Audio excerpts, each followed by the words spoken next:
Chapter 1. Prejudices of Philosophers. The will to truth which is to tempt us to many a hazardous enterprise, the famous truthfulness of which all philosophers have hitherto spoken with respect.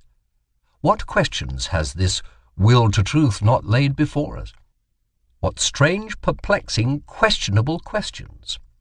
It is already a long story, yet it seems as if it were hardly commenced. Is it any wonder if we at last grow distrustful, lose patience, and turn impatiently away? That this Sphinx teaches us at last to ask questions ourselves? Who is it really that puts questions to us here? What really is this will to truth in us? In fact, we made a long halt at the question as to the origin of this will, until at last we came to an absolute standstill before a yet more fundamental question. We inquired about the value of this will. Granted that we want the truth, why not rather untruth and uncertainty, even ignorance? The problem of the value of truth presented itself before us, or was it we who presented ourselves before the problem? Which of us is the Oedipus here, which the Sphinx? It would seem to be a rendezvous of questions and notes of interrogation. And could it be believed that it at last seems to us as if the problem had never been propounded before, as if we were the first to discern it, get a sight of it, and risk raising it? For there is risk in raising it. Perhaps there is no greater risk. How could anything originate out of its opposite? For example, truth out of error, or the will to truth out of the will to deception, or the generous deed out of selfishness, or the pure, sun-bright vision of the wise man out of covetousness.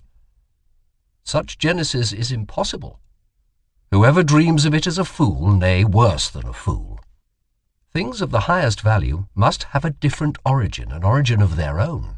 In this transitory, seductive, illusory, paltry world, in this turmoil of delusion and cupidity, they cannot have their source. But rather in the lap of being, in the intransitory, in the concealed God, in the thing in itself, there must be their source, and nowhere else. This mode of reasoning discloses the typical prejudice by which metaphysicians of all times can be recognized. This mode of valuation is at the back of all their logical procedure. Through this belief of theirs, they exert themselves for their knowledge, for something that is in the end solemnly christened the truth. The fundamental belief of metaphysicians is the belief in antitheses of values. It never occurred even to the wariest of them to doubt here on the very threshold, where doubt, however, was most necessary. Though they had made a solemn vow, de omnibus dubitandum, for it may be doubted, firstly, whether antitheses exist at all, and secondly, whether the popular valuations and antitheses of value upon which metaphysicians have set their seal are not perhaps merely superficial estimates, merely provisional perspectives, besides being probably made from some corner, perhaps from below, frog perspectives, as it were, to borrow an expression current among painters. In spite of all the value which may belong to the true, the positive, and the unselfish, it might be possible that a higher and more fundamental value for life generally should be assigned to pretense, to the will to delusion, to selfishness, and cupidity. It might even be possible that what constitutes the value of those good and respected things consists precisely in their being insidiously related, knotted, and crocheted to these evil and apparently opposed things, perhaps even in being essentially identical with them. Perhaps. But who wishes to concern himself with such dangerous perhapses? For that investigation, one must await the advent of a new order of philosophers, such as will have other tastes and inclinations, the reverse of those hitherto prevalent. Philosophers of the dangerous perhaps in every sense of the term. And to speak in all seriousness, I see such new philosophers beginning to appear. Having kept a sharp eye on philosophers, and having read between their lines long enough, I now say to myself that the greater part of conscious thinking must be counted among the instinctive functions, and it is so even in the case of philosophical thinking. One has here to learn anew as one learned anew about heredity and innateness. As little as the act of birth comes into consideration in the whole process and procedure of heredity, just as little is being conscious opposed to the instinctive in any decisive sense. The greater part of the conscious thinking of a philosopher is secretly influenced by his instincts and forced into definite channels. And behind all logic and its seeming sovereignty of movement, there are valuations, or to speak more plainly, physiological demands for the maintenance of a definite mode of life. For example, that the certain is worth more than the uncertain, that illusion is less valuable than truth. Such valuations, in spite of their regulative importance for us, might notwithstanding be only superficial valuations, special kinds of niaiserie, such as may be necessary for the maintenance of beings such as ourselves. Supposing, in effect, that man is not just the measure of things. The falseness of an opinion is not for us any objection to it. It is here, perhaps, that our new language sounds most strangely. The question is, how far an opinion is life-furthering, life-preserving, species-preserving, perhaps species-rearing? And we are fundamentally inclined to maintain that the falsest opinions, to which the synthetic judgments a priori belong, are the most indispensable to us. That without a recognition of logical fictions, without a comparison of reality with the purely imagined world of the absolute and immutable, without a consent counterfeiting of the world by means of numbers, man could not live. That the renunciation of false opinions would be a renunciation of life, a negation of life. To recognize untruth as a condition of life, that is certainly to impugn the traditional ideas of value in a dangerous manner. And a philosophy which ventures to do so has thereby alone placed itself beyond good and evil. That which causes philosophers to be regarded half distrustfully and half mockingly is not the oft-repeated discovery how innocent they are, how often and easily they make mistakes and lose their way, in short, how childish and childlike they are, but that there is not enough honest dealing with them, whereas they all raise a loud and virtuous outcry when the problem of truthfulness is even hinted at in the remotest manner. They all pose as though their real opinions have been discovered and attained through the self-evolving of a cold, pure, divinely indifferent dialectic, in contrast to all sorts of mystics who, fairer and foolisher, talk of inspiration. Whereas, in fact, a prejudiced proposition, idea, or suggestion, which is generally their heart's desire abstracted and refined, is defended by them with arguments sought out after the event. They are all advocates who do not wish to be regarded as such, generally astute defenders also of their prejudices, which they dub truths, and very far from having the conscience which bravely admits this to itself, very far from having the good taste of the courage which goes so far as to let this be understood, perhaps to warn friend or foe, or in cheerful confidence and self-ridicule. The spectacle of the tartuffery of old Kant, equally stiff and decent, with which he entices us into the dialectic byways that lead, more correctly mislead, to his categorical imperative, makes us fastidious ones smile, we who find no small amusement in spying out the subtle tricks of old moralists and ethical preachers. Or still more so the hocus-pocus in mathematical form, by means of which Spinoza has, as it were, clad his philosophy in mail and mask. In fact, the love of his wisdom, to translate the term fairly and squarely, in order thereby to strike terror at once into the heart of the assailant who should dare to cast a glance on that invincible maiden, that Pallas Athene. How much of personal timidity and vulnerability does this masquerade of a sickly recluse betray? It has gradually become clear to me what every great philosophy up till now has consisted of, namely the confession of its originator and a species of involuntary and unconscious autobiography, and moreover that the moral or immoral purpose in every philosophy has constituted the true vital germ out of which the entire plant has always grown. Indeed, to understand how the abstrusest metaphysical assertions of a philosopher have been arrived at, it is always well and wise to first ask oneself, what morality do they or does he aim at?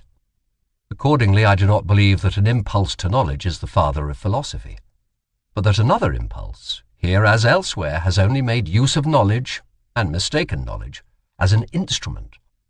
But whoever considers the fundamental impulses of man with a view to determining how far they may have here acted as inspiring genii, or as demons and kobolds, will find that they have all practised philosophy at one time or another, and that each one of them would have been only too glad to look upon itself as the ultimate end of existence and the legitimate lord over all the other impulses. For every impulse is imperious, and as such attempts to philosophize. To be sure, in the case of scholars, in the case of really scientific men, it may be otherwise, better, if you will. There may really be such a thing as an impulse to knowledge, some kind of small independent clockwork which, when well wound up, works away industriously to that end, without the rest of the scholarly impulses taking any material part therein. The actual interests of the scholar, therefore, are generally in quite another direction, in the family perhaps, or in money-making, or in politics. It is in fact almost indifferent at what point of research his little machine is placed, and whether the hopeful young worker becomes a good philologist, a mushroom specialist, or a chemist. He is not characterized by becoming this or that. In the philosopher, on the contrary, there is absolutely nothing impersonal, and above all, his morality furnishes a decided and decisive testimony as to who he is, that is to say, in what order the deepest impulses of his nature stand to each other. How malicious philosophers can be! I know of nothing more stinging than the joke Epicurus took the liberty of making on Plato and the Platonists. He called them Dionysiokolaches. In its original sense, and on the face of it, the word signifies flatterers of Dionysius. Consequently, tyrants, accessories, and lickspittles. Besides this, however, it is as much as to say, they are all actors. There is nothing genuine about them. For Dionysiokolax was a popular name for an actor, and the latter is really the malignant reproach that Epicurus cast upon Plato. He was annoyed by the grandiose manner, the mise-en-scène style of which Plato and his scholars were masters, of which Epicurus was not a master. He, the old school-teacher of Samos, who sat concealed in his little garden at Athens and wrote 300 books, perhaps out of rage and ambitious envy of Plato, who knows? Greece took 100 years to find out who the garden god Epicurus really was. Did she ever find out? There is a point in every philosophy at which the conviction of the philosopher appears on the scene, or, to put it in the words of an ancient mystery, adventavit asinus pulcher et fortissimus. You desire to live according to nature? Oh, you noble Stoics, what fraud of words! Imagine to yourselves a being like nature, boundlessly extravagant, boundlessly indifferent, without purpose or consideration, without pity or justice, at once fruitful and barren and uncertain. Imagine to yourselves indifference as a power. How could you live in accordance with such indifference? To live, is not that just endeavouring to be otherwise than this nature? Is not living valuing, preferring, being unjust, being limited, endeavouring to be different? And granted that your imperative living according to nature means actually the same as living according to life, how could you do differently? Why should you make a principle out of what you yourselves are and must be? In reality, however, it is quite otherwise with you. While you pretend to read with rapture the canon of your law in nature, you want something quite the contrary. You extraordinary stage players and self-deluders. In your pride you wish to dictate your morals and ideals to nature herself, and to incorporate them therein. You insist that it shall be nature according to the Stoa, and would like everything to be made after your own image, as a vast, eternal glorification and generalism of Stoicism. With all your love for truth, you have forced yourselves so long, so persistently, and with such hypnotic rigidity to see nature falsely, that is to say, stoically, that you are no longer able to see it otherwise. And to crown all, some unfathomable superciliousness gives you the bedlamite hope that because you are able to tyrannize over yourselves, Stoicism is self-tyranny, nature will also allow herself to be tyrannized over. Is not the Stoic a part of nature? But this is an old and everlasting story. What happened in old times with the Stoics still happens today, as soon as ever a philosophy begins to believe in itself. It always creates the world in its own image. It cannot do otherwise. Philosophy is this tyrannical impulse itself, the most spiritual will to power, the will to creation of the world, the will to the causa prima. The eagerness and subtlety, I should even say craftiness, with which the problem of the real and the apparent world is dealt with at present throughout Europe, furnishes food for thought and attention. And he who hears only a will to truth in the background and nothing else cannot certainly boast of the sharpest ears. In rare and isolated cases it may really have happened that such a will to truth, a certain extravagant and adventurous pluck, a metaphysician's ambition of the forlorn hope, has participated therein. That which in the end always prefers a handful of certainty to a whole cartload of beautiful possibilities. There may even be puritanical fanatics of conscience who prefer to put their last trust in a sure nothing rather than in an uncertain something. But that is nihilism, and the sign of a despairing, mortally wearied soul, notwithstanding the courageous bearing such a virtue may display.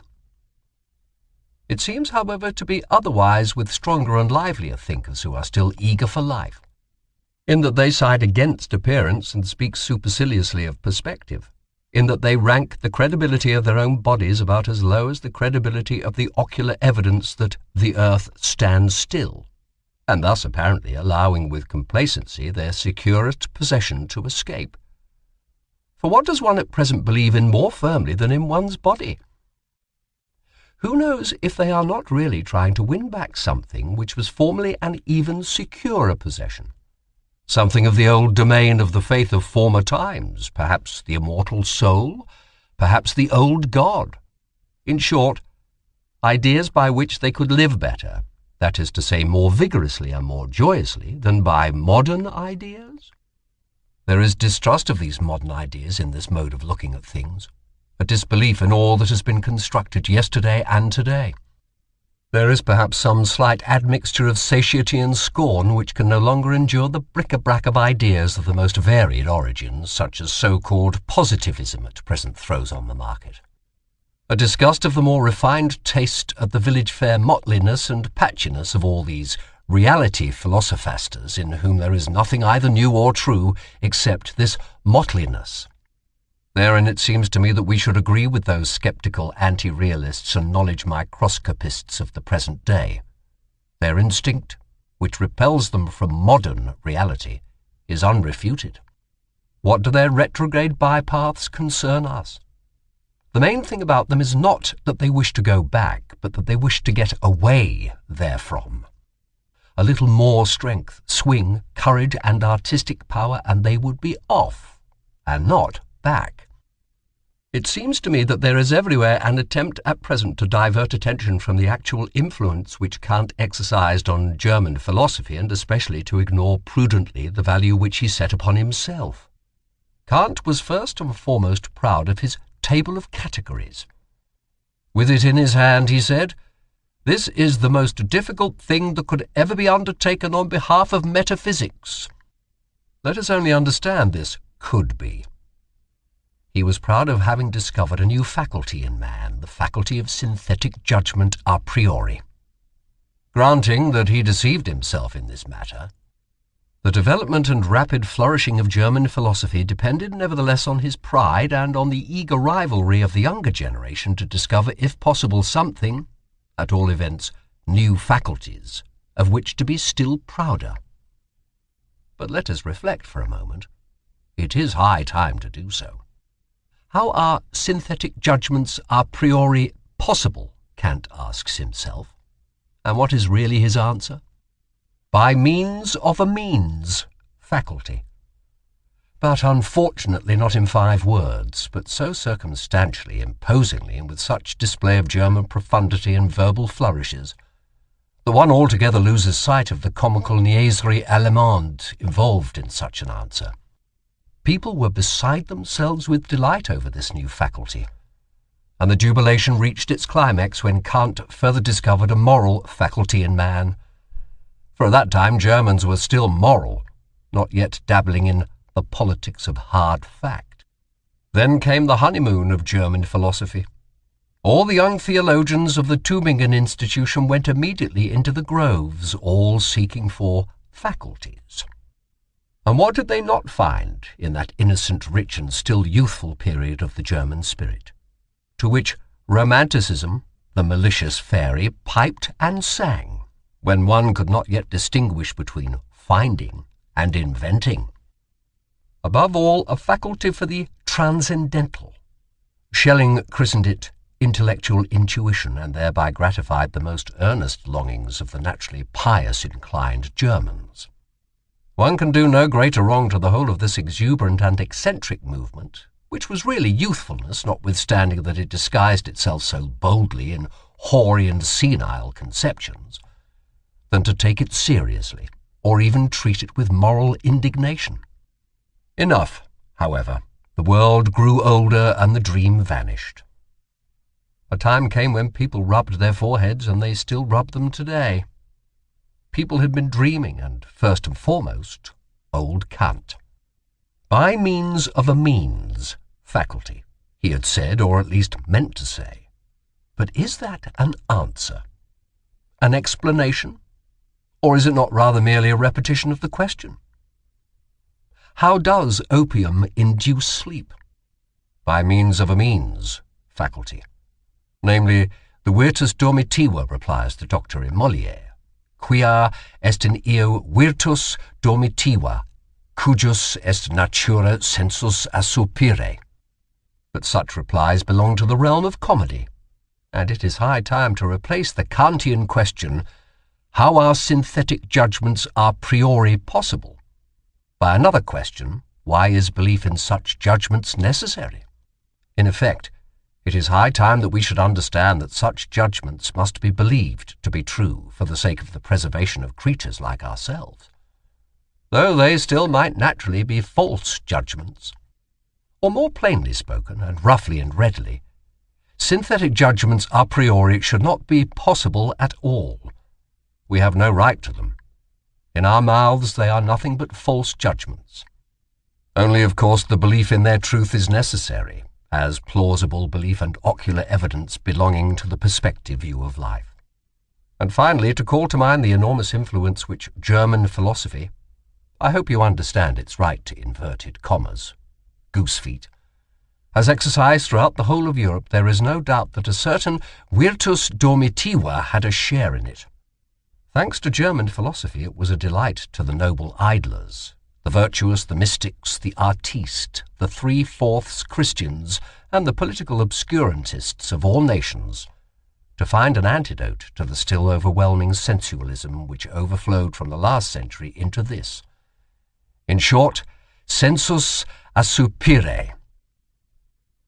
As regards materialistic atomism, it is one of the best refuted theories that have been advanced. And in Europe there is now perhaps no one in the learned world so unscholarly as to attach serious signification to it, except for convenient everyday use, as an abbreviation of the means of expression, thanks chiefly to the Pole Boskowicz. He and the Pole Copernicus have hitherto been the greatest and most successful opponents of ocular evidence. For while Copernicus has persuaded us to believe, contrary to all the senses, that the earth does not stand fast, Boskowicz has taught us to abjure the belief in the last thing that stood fast of the earth, the belief in substance, in matter, in the earth residuum and particle atom. It is the greatest triumph over the senses that has hitherto been gained on earth.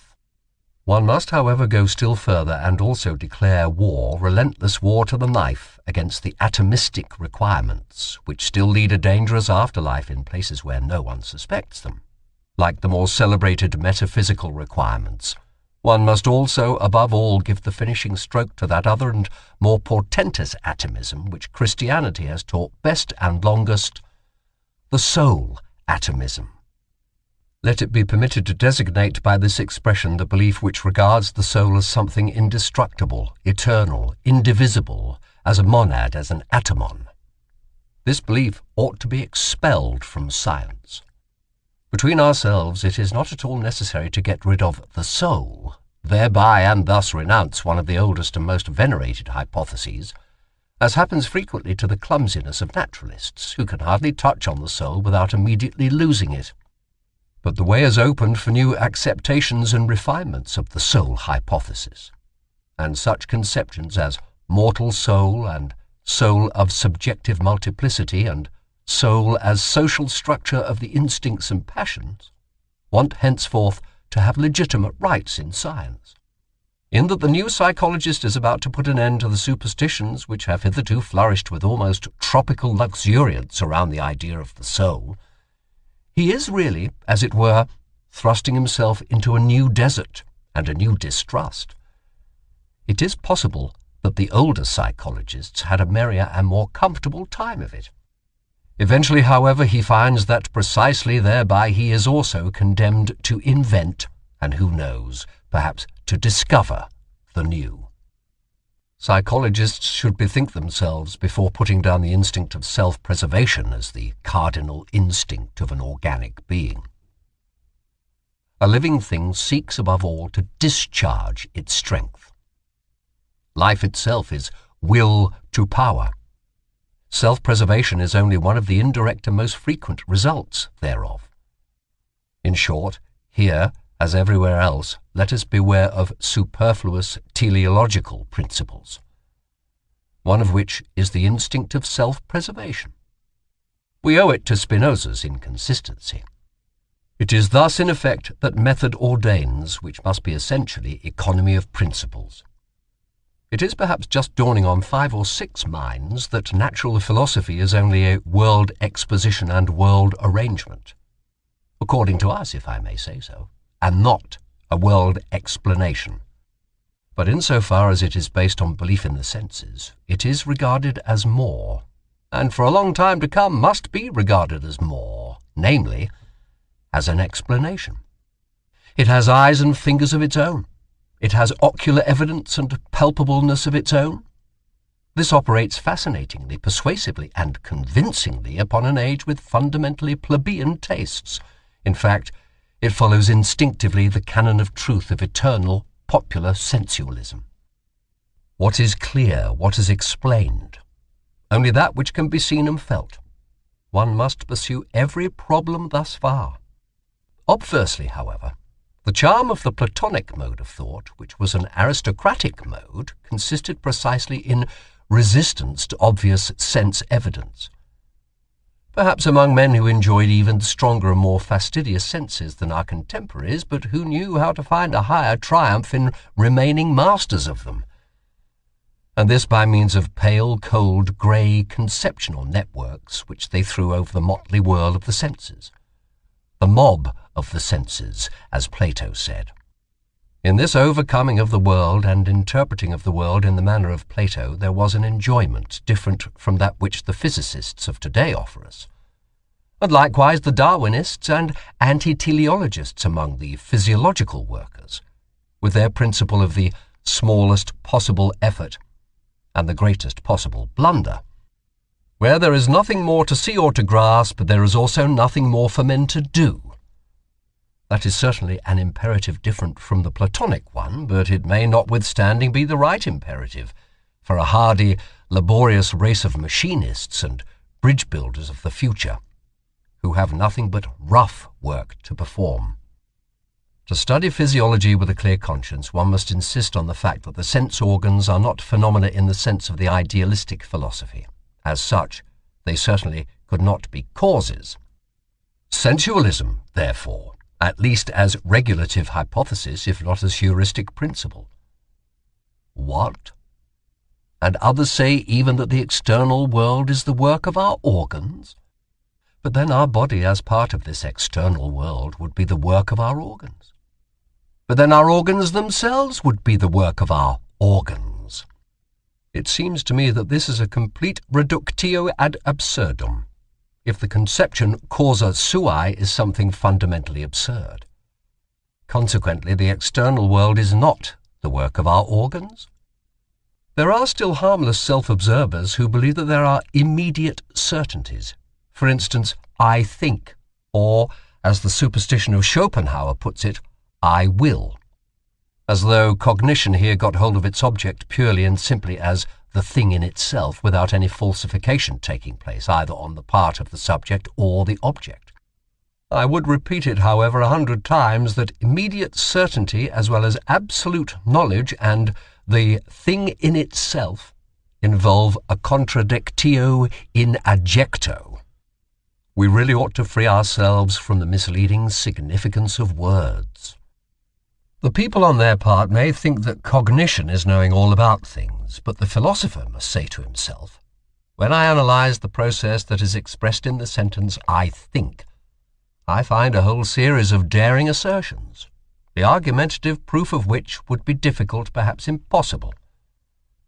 For instance, that it is I who think, that there must necessarily be something that thinks, that thinking is an activity and operation on the part of a being who is thought of as a cause, that there is an ego, and finally that it is already determined what is to be designated by thinking, that I know what thinking is. For if I have not already decided within myself what it is, by what standard could I determine whether that which is just happening is not perhaps willing or feeling? In short, the assertion I think assumes that I compare my state at the present moment with other states of myself which I know in order to determine what it is. On account of this retrospective connection with further knowledge, it has at any rate no immediate certainty for me. In place of the immediate certainty in which the people may believe in the special case, the philosopher thus finds a series of metaphysical questions presented to him, veritable conscience questions of the intellect, to wit, whence did I get the notion of thinking? Why do I believe in cause and effect? What gives me the right to speak of an ego, and even of an ego as cause, and finally of an ego as cause of thought? He who ventures to answer these metaphysical questions at once by an appeal to a sort of intuitive perception, like the person who says, I think and know that this at least is true, actual and certain, will encounter a smile and 2 notes of interrogation in a philosopher nowadays. Sir, the philosopher will perhaps give him to understand, it is improbable that you are not mistaken, but why should it be the truth? With regard to the superstitions of logicians, I shall never tire of emphasizing a small terse fact which is unwillingly recognized by these credulous minds, namely that a thought comes when it wishes and not when I wish, so that it is a perversion of the facts of the case to say that the subject I is the condition of the predicate think. One thinks, but that this one is precisely the famous old ego is, to put it mildly, only a supposition, an assertion, and assuredly not an immediate certainty. After all, one has even gone too far with this one thinks. Even the one contains an interpretation of the process and does not belong to the process itself. One infers here according to the usual grammatical formula. To think is an activity. Every activity requires an agency that is active. Consequently, it was pretty much on the same lines that the old atomism sought, besides the operating power, the material particle wherein it resides and out of which it operates, the atom. More rigorous minds, however, learnt at last to get along without this earth residuum, and perhaps some day we shall accustom ourselves, even from the logician's point of view, to get along without the little one, to which the worthy old ego has refined itself. It is certainly not the least charm of a theory that it is refutable. It is precisely thereby that it attracts the more subtle minds. It seems that the 100 times refuted theory of the free will owes its persistence to this charm alone. Someone is always appearing who feels himself strong enough to refute it. Philosophers are accustomed to speak of the will as though it were the best-known thing in the world. Indeed, Schopenhauer has given us to understand that the will alone is really known to us, absolutely and completely known, without deduction or addition. But it again and again seems to me that in this case Schopenhauer also only did what philosophers are in the habit of doing. He seems to have adopted a popular prejudice and exaggerated it. Willing seems to me to be above all something complicated, something that is a unity only in name. And it is precisely in a name that popular prejudice lurks, which has got the mastery over the inadequate precautions of philosophers in all ages. So let us for once be more cautious. Let us be unphilosophical. Let us say that in all willing there is firstly a plurality of sensations, namely, the sensation of the condition, away from which we go, the sensation of the condition towards which we go, the sensation of this from and towards itself, and then besides an accompanying muscular sensation, which even without our putting in motion arms and legs commences its action by force of habit directly we will anything. Therefore, just as sensations, and indeed many kinds of sensations, are to be recognized as ingredients of the will, so in the second place thinking is also to be recognized. In every act of the will there is a ruling thought, and let us not imagine it possible to sever this thought from the willing as if the will would then remain over. In the third place, the will is not only a complex of sensation and thinking, but it is above all an emotion, and in fact the emotion of the command.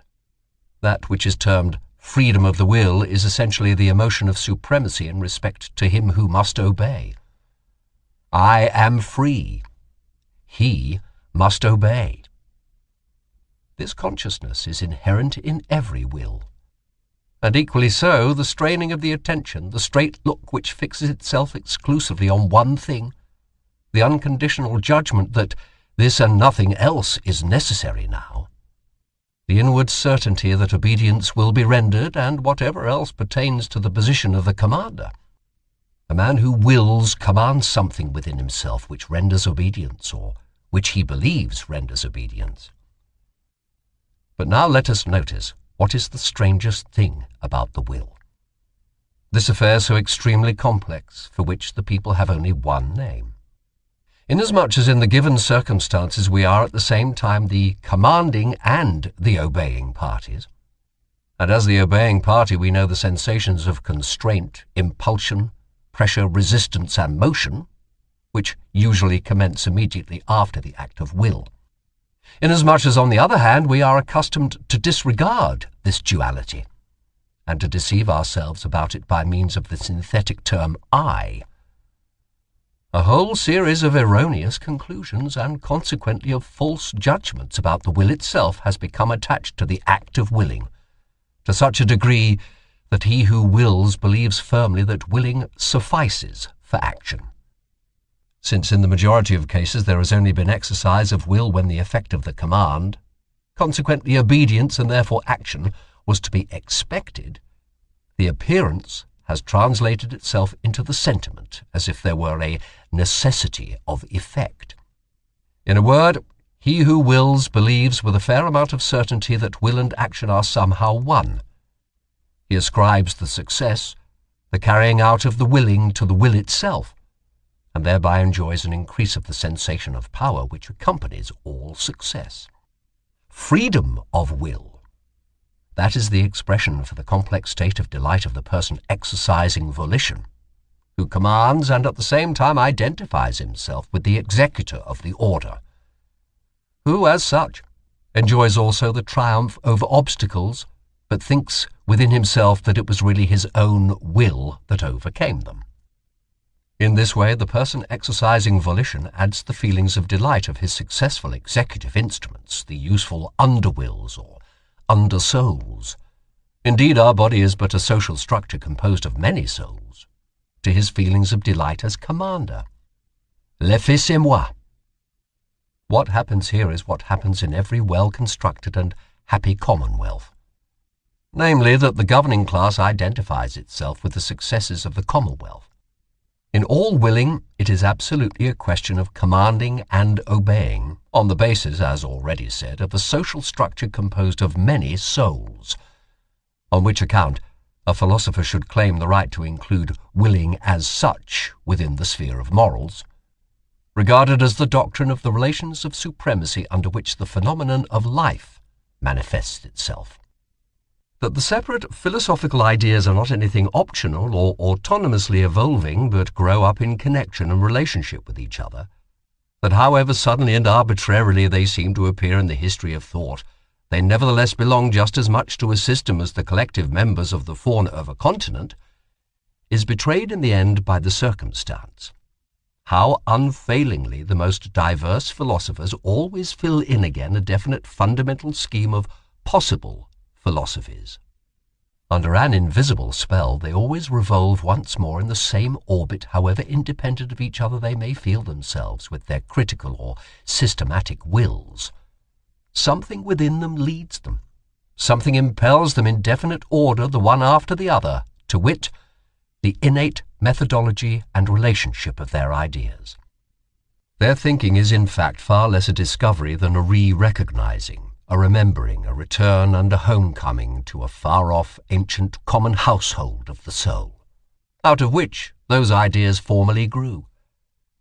Philosophizing is so far a kind of atavism of the highest order. The wonderful family resemblance of all Indian, Greek and German philosophizing is easily enough explained.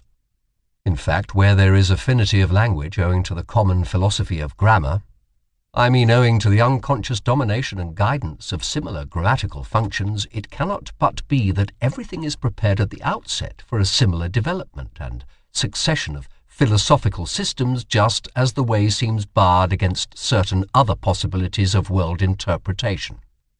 It is highly probable that philosophers within the domain of the Ural-Altaic languages, where the conception of the subject is least developed, look otherwise into the world, and will be found on paths of thought different from those of the Indo-Germans and Mussulmans. The spell of certain grammatical functions is ultimately also the spell of physiological valuations and racial conditions. So much by way of rejecting Locke's superficiality with regard to the origin of ideas. The causa sui is the best self-contradiction that has yet been conceived. It is a sort of logical violation and unnaturalness. But the extravagant pride of man has managed to entangle itself profoundly and frightfully with this very folly. The desire for freedom of will in the superlative metaphysical sense, such as still holds sway, unfortunately, in the minds of the half-educated, the desire to bear the entire and ultimate responsibility for one's actions oneself, and to absolve God, the world, ancestors, chance, and society therefrom, involves nothing less than to be precisely this causa sui, and with more than Munchausen daring to pull oneself up into existence by the hair out of the slough of nothingness. If anyone should find out in this manner the crass stupidity of the celebrated conception of free will and put it out of his head altogether, I beg of him to carry his enlightenment a step further, and also put out of his head the contrary of this monstrous conception of free will. I mean non-free will, which is tantamount to a misuse of cause and effect. One should not wrongly materialize cause and effect as the natural philosophers do, and whoever like them naturalize in thinking at present, according to the prevailing mechanical doltishness which makes the cause press and push until it effects its end. One should use cause and effect only as pure conceptions, that is to say, as conventional fictions for the purpose of designation and mutual understanding, not for explanation. In being in itself, there is nothing of casual connection, of necessity, or of psychological non-freedom. There the effect does not follow the cause. There law does not obtain. It is we alone who have devised cause, sequence, reciprocity, relativity, constraint, number, law, freedom, motive, and purpose. And when we interpret and intermix this symbol world as being in itself with things, we act once more as we have always acted, mythologically. The non-free will is mythology. In real life, it is only a question of strong and weak wills. It is almost always a symptom of what is lacking in himself when a thinker in every causal connection and psychological necessity manifests something of compulsion, indigence, obsequiousness, oppression, and non-freedom. It is suspicious to have such feelings. The person betrays himself. And in general, if I have observed correctly, the non-freedom of the will is regarded as a problem from two entirely opposite standpoints, but always in a profoundly personal manner. Some will not give up their responsibility, their belief in themselves, the personal right to their merits at any price. The vain races belong to this class. Others, on the contrary, do not wish to be answerable for anything or blamed for anything, and owing to an inward self-contempt seek to get out of the business no matter how. The latter, when they write books, are in the habit at present of taking the side of criminals. A sort of socialistic sympathy is their favourite disguise. And, as a matter of fact, the fatalism of the weak-willed embellishes itself surprisingly when it composes as la religion de la souffrance humaine. That is its good taste.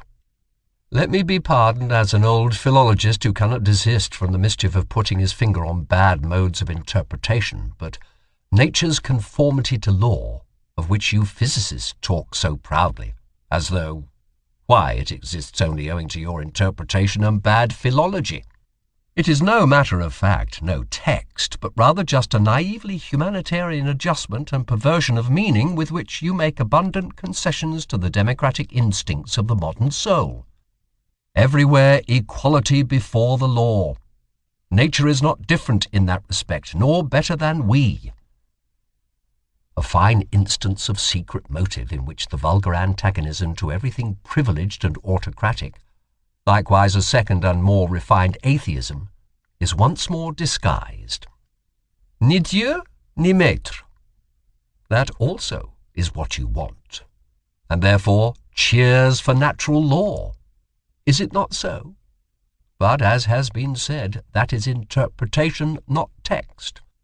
And somebody might come along who, with opposite intentions and modes of interpretation, could read out of the same nature, and with regard to the same phenomena, just the tyrannically inconsiderate and relentless enforcement of the claims of power.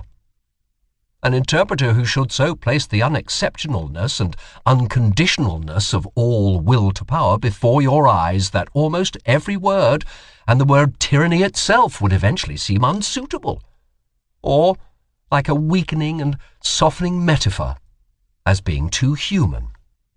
And who should nevertheless end by asserting the same about this world as you do, namely, that it has a necessary and calculable course, not, however, because laws obtain in it, but because they are absolutely lacking, and every power affects its ultimate consequences every moment. Granted that this also is only interpretation, and you will be eager enough to make this objection, well, so much the better. All psychology hitherto has run aground on moral prejudices and timidities. It has not dared to launch out into the depths. In so far as it is allowable to recognize in that which has hitherto been written evidence of that which has hitherto been kept silent, it seems as if nobody had yet harbored the notion of psychology as the morphology and development doctrine of the will to power as I conceive of it.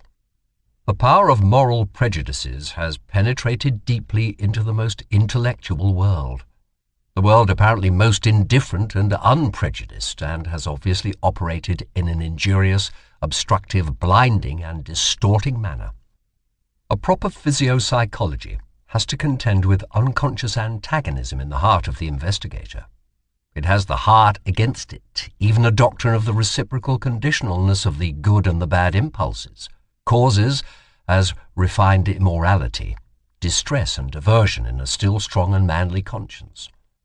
Still more so, a doctrine of the derivation of all good impulses from bad ones. If, however, a person should regard even the emotions of hatred, envy, covetousness, and imperiousness as life-conditioning emotions, as factors which must be present fundamentally and essentially in the general economy of life, which must therefore be further developed if life is to be further developed, he will suffer from such a view of things as from seasickness.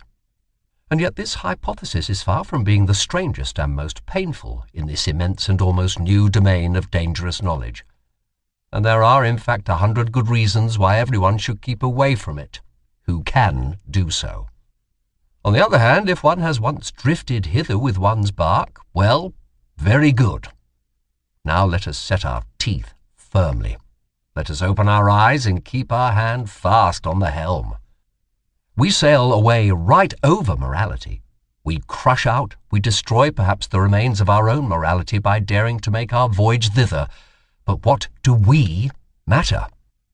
Never yet did a profounder world of insight reveal itself to daring travellers and adventurers. And the psychologist who thus makes a sacrifice, it is not the sacrificio dell'intelletto, on the contrary, will at least be entitled to demand in return that psychology shall once more be recognized as the queen of the sciences, for whose service and equipment the other sciences exist. For psychology is once more the path to the fundamental problem.